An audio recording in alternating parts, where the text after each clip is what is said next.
Hello everyone. Welcome to अध्ययन अध्यापन। मैं निभा आप सभी का बहुत बहुत स्वागत करती हूँ और आशा करती हूँ कि आप सभी शिक्षकगण सुखी व स्वस्थ होंगे। तो देखिए, प्रधान शिक्षक, प्रधानाध्यापक और साथ ही सक्षमता पास शिक्षकों से संबंधित अपडेट है।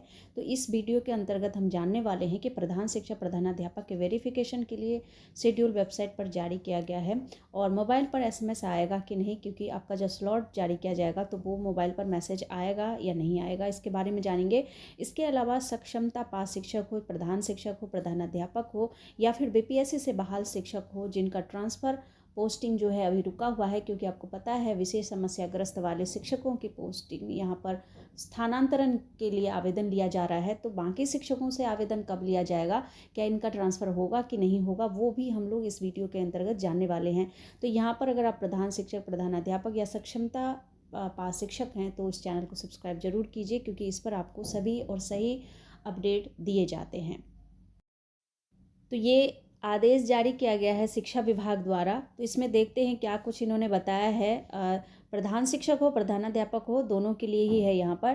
तो बिहार प्रारंभिक विद्यालय प्रधान शिक्षक नियमावली 2024 के नियम 4 के आलोक में बिहार लोक सेवा आयोग के विज्ञापन संख्या 25/2024 के परिप्रेक्ष्य में माध्यमिक विद्यालयों में प्रधान शिक्षक हेतु परिणाम घोषित किया गया है। प्रधान शिक्षक का परिणाम बिहार लोक सेवा आयोग के वेबसाइट पर देखा जा सकता है। तो यहाँ पर अगर आपको और भी कुछ इन्फॉर्मेशन चाहिए तो आप वेबसाइट लगातार चेक करते रहिए। बिहार लोक सेवा आयोग द्वारा प्रधान शिक्षक हेतु अनुशंसित अभ्यर्थियों को वेरिफिकेशन के लिए अपने ही वर्तमान पदस्थापन जिला में उपस्थित होना है। तो जहाँ पर अभी आप कार्यरत हैं उसी जिले के डीआरसीसी में आप लोगों का डॉक्यूमेंट वेरिफिकेशन होगा, या फिर जिले द्वारा जो स्थान चयनित किया गया है वहाँ पर होगा। तो वो आप लोगों को बता दिया जाएगा कि कहाँ होना है, ये मैं अभी आपको वीडियो में ही बताऊंगी।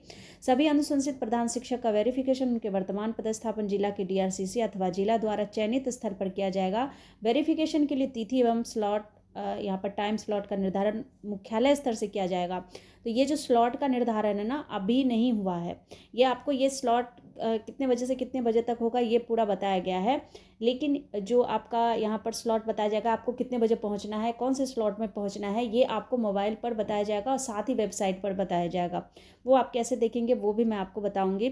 तो देखिए, सबसे पहले यहाँ पर अगर हम बात करें तो वेरिफिकेशन का कार्य जो है पूर्वाह्न 9 बजे से प्रारंभ होगा तथा यह निम्नांकित 5 टाइम स्लॉट में संपन्न होगा। तो सुबह जो है यहाँ पर 9 बजे स्टार्ट हो जाएगा। तो पहला स्लॉट देखिए, यहाँ पर आपको देखना होगा कि आपको पहले स्लॉट में बुलाया है कि दूसरे में, तीसरे में, चौथे में, तो इसकी टाइमिंग आपको पता होना चाहिए।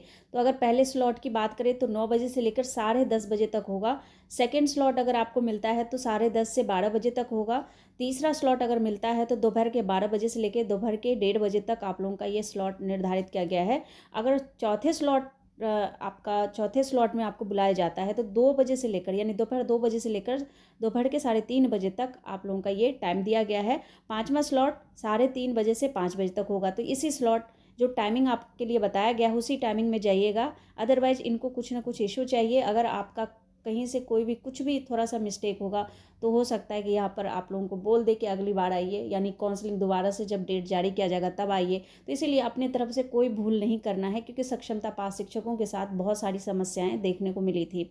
तो आप लोग पहले ही सचेत हो जाइए। इसमें देखिए, वेरिफिकेशन के लिए जो है यहाँ पर प्रधान शिक्षण के लिए और प्रधानाध्यापक दोनों के लिए यहाँ पर दिनांक बता दिया गया है कि आपका कब से काउंसलिंग होना है।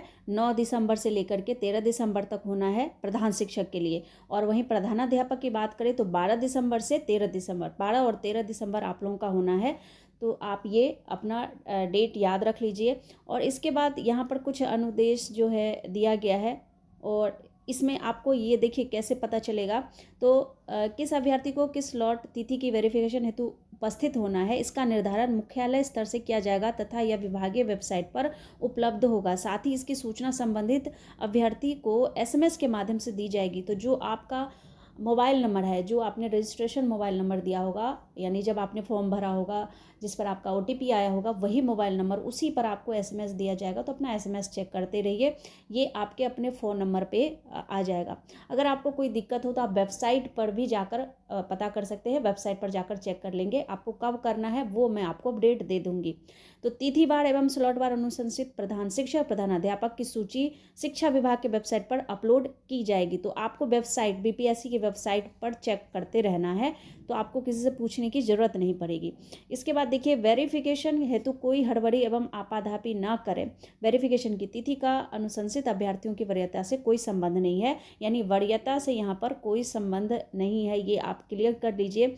यहाँ पर संबंधित अभ्यर्थी वेरिफिकेशन स्थल पर निर्धारित समय अनुसार पहुंचकर वेरिफिकेशन कराएंगे। वेरिफिकेशन के समय वही अभ्यर्थी उपस्थित होंगे जिनका स्लॉट निर्धारित है।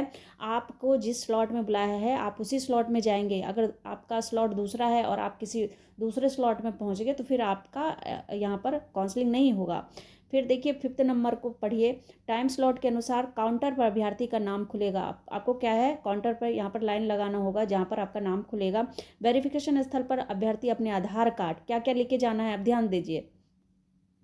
यहाँ पर आपको क्या क्या लेके जाना है। वेरिफिकेशन स्थल पर अभ्यर्थी अपने आधार कार्ड, जो आपका आधार कार्ड है, इसके साथ रजिस्टर मोबाइल के साथ जाएंगे, जिस पर आपको क्या है, SMS के माध्यम से टाइम स्लॉट की सूचना दी जाएगी। ठीक है, तो ये आपको लेकर जाना है। और वेरिफिकेशन स्थल में प्रवेश का आधार यही होगा, यानी आपका जो मोबाइल नंबर है ना उसमें SMS आया होगा तो वही देखा जाएगा। इसके लिए आपको वही मोबाइल लेके जाना है जिसका नंबर आपने वेबसाइट पर दिया है, जो फॉर्म भरते वक्त आपने दिया था। इसके साथ ही आपको अपना आधार कार्ड ले लेना है, उसकी फ़ोटोकॉपी भी करवा के रख लीजिएगा, क्योंकि आपको पता है डॉक्यूमेंट वेरिफिकेशन में मैंने आपको बताया था सारे ही डॉक्यूमेंट आपको 3-3 कॉपी में अपना रखना है, जैसे फ़ोटोकॉपी करवा लेनी है 3-3।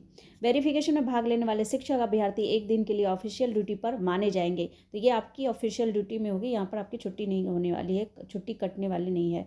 वेरिफिकेशन के लिए निर्धारित तिथि एवं स्लॉट टाइम में स्थानीय स्तर पर कोई परिवर्तन नहीं किया जा सकेगा, क्योंकि यह मुख्यालय स्तर से निर्धारित किया जा रहा है। अब देखिए यहाँ पर इन्होंने टेंटेटिव डेट बताया था, लेकिन अभी तक कोई परिवर्तन नहीं है, तो इसको आप ये डेट ही मानकर चलिए कि इसी डेट में आपका होगा। अगर कुछ परिवर्तन होगा तो वो मैं आपको बता दूंगी। वेरिफिकेशन के लिए निर्धारित टाइम स्लॉट में अनुपस्थित रहने वाले अभ्यर्थी के लिए वेरिफिकेशन समाप्ति की निर्धारित तिथि के पश्चात अलग से तिथि एवं टाइम स्लॉट निर्धारित किया जाएगा। तो मान लीजिए अगर आप किसी कारणवश अपने काउंसलिंग के स्लॉट में या उस डेट पर नहीं पहुंच पाते हैं तो दोबारा से तिथि यहाँ पर निर्धारित की जाएगी और फिर आपकी काउंसलिंग होनी है। तो आप कोशिश कीजिएगा कि काउंसलिंग में तो एटलीस्ट आप पहुंच ही जाए। अब देखिए यहाँ पर संबंधित महत्वपूर्ण जो है अनुदेश दिया गया है, और ये मैंने आपको बताया था, ये सारा आप पढ़ लेंगे अच्छे से, क्योंकि यहाँ पर मैं पढ़ूंगी तो बहुत ज़्यादा यहाँ पर वीडियो लंबा हो जाएगा। देखिए यहाँ पर निर्धारित तिथि को वेरिफिकेशन हेतु उपस्थित होने वाले अनुशंसित अभ्यर्थियों द्वारा निम्नांकित कागजात को प्रस्तुत किया जाएगा। इसे आप मेरे टेलीग्राम चैनल पर पढ़ लीजिएगा, देख लीजिएगा, वहाँ पर मैं इसे अपलोड कर दूंगी। और ये सारे ही प्रमाण पत्र जो मैंने आपको बताए हैं ना वही बताए गए हैं, तो इसको आप लोग अच्छे से पढ़ लीजिएगा। अब हम बात कर लेते हैं कि जो शिक्षक हैं, जैसे सक्षमता पास शिक्षकों के लिए और BPSC से बहाल शिक्षकों के लिए, इसमें जो विशेष समस्याग्रस्त शिक्षक है उनके लिए अभी आवेदन लिया जा रहा है ऑनलाइन पोर्टल यानी ई शिक्षा ऐप पर लिया जा रहा है। तो बाकी शिक्षकों के मन में कहीं ना कहीं ये है कि हम लोगों से कब आवेदन लिया जाएगा। तो इसमें कहीं ना कहीं प्रधान शिक्षक, प्रधानाध्यापक जो शिक्षक हैं इनके भी मन में हो रहा है कि क्या हम लोगों को भी चॉइस दिया जाएगा। तो देखिए बिल्कुल, आप भी तो शिक्षक ही हैं, आप लोगों के साथ भी तो समस्या है, आप कोई भगवान तो नहीं है कि आपके साथ समस्या नहीं है। तो सभी को मौका दिया जाएगा। जहाँ तक संभावना है यहाँ पर लग रहा है कि आप लोगों को भी वही सुविधा दी जाएगी जो सक्षमता पास शिक्षक और BPSC से बहाल शिक्षकों के लिए दिया जाएगा। स्थानांतरण पोस्टिंग के जो भी लाभ है वो आप लोगों को भी दिया जाएगा। तो जो अभी इन्होंने यहाँ पर मार्गदर्शिका जारी किया है तो उसी में जो कुछ भी दिया है वो आप लोगों के लिए भी यहाँ पर लागू होगा। दोबारा से ये जारी करेंगे, कब तक जारी करेंगे तो वो हम लोग देख लेते हैं। तो यहाँ पर आप देखिए, सामान्य शिक्षकों के लिए सरल व उदार स्थानांतरण नीति लागू होगी। तो जिन शिक्षकों से अभी ट्रांसफ़र के लिए आवेदन नहीं लिया जा रहा है, तो जितने भी शिक्षक बच रहे हैं सब के लिए फिर से स्थानांतरण नीति लागू होगी, ऐसा कुछ इन्होंने बताया है। तो जिसमें कि प्रधान शिक्षक, प्रधानाध्यापक के लिए भी होगा। तो ऐसी उम्मीद जताई जा रही है कि आप लोगों के लिए भी सेम नीति ही लागू की जाएगी। तो इसमें आप देख सकते हैं कि जो शिक्षा मंत्री सुनील कुमार है, इन्होंने कहा कि शेष सक्षमता परीक्षा पूरी होने के बाद जो पदस्थापन नीति लागू की जाएगी उसमें जो बाकी के शिक्षक हैं उसमें ट्रांसफ़र के लिए अप्लाई कर पाएंगे। अभी देखिए 4 दिन में स्थानांतरण के लिए 5000 शिक्षकों के आवेदन जो है पोर्टल पर आ गए हैं, और अभी 15 दिसंबर तक जो है इन्होंने टाइम दिया है। तो आप लोगों के लिए भी ये फिर से मार्गदर्शिका लागू करेंगे और जब भी लागू करेंगे मैं आप लोगों को ज़रूर बताऊंगी। तो कुछ इस प्रकार से है और सभी को मौका दिया जाएगा, तो ऐसा कुछ इनकी बातों से लग रहा है। ये आश्वस्त कर रहे हैं कि ट्रांसफ़र पोस्टिंग का जो लाभ है वो सभी शिक्षकों को दिया जाएगा, और यहाँ पर इन्होंने कह दिया कि सरल व उदार स्थानांतरण नीति जो है वो लागू की जाएगी। तो कुल मिलाकर अभी तक का यही अपडेट है। आगे कुछ भी अपडेट आता है तो बिल्कुल आप लोगों को सूचित किया जाएगा। तो देखिए, सबसे पहले स्लॉट की जो बात है वो आपको वेबसाइट पर चेक करते रहना है, साथ ही मोबाइल में जो भी एसएमएस आए आपको उस पर ध्यान देना है। और इसके बाद अगर जैसे ही कोई अपडेट आता है तो बिल्कुल आप लोगों को इस चैनल पे बने रहना है, मैं आपको अपडेट दे दूंगी, आप वहाँ से देख लीजिएगा। तो मिलती हूँ अगले अपडेट में, तब तक आप लोग अपना ख्याल रखिए। Thank you and thanks for watching.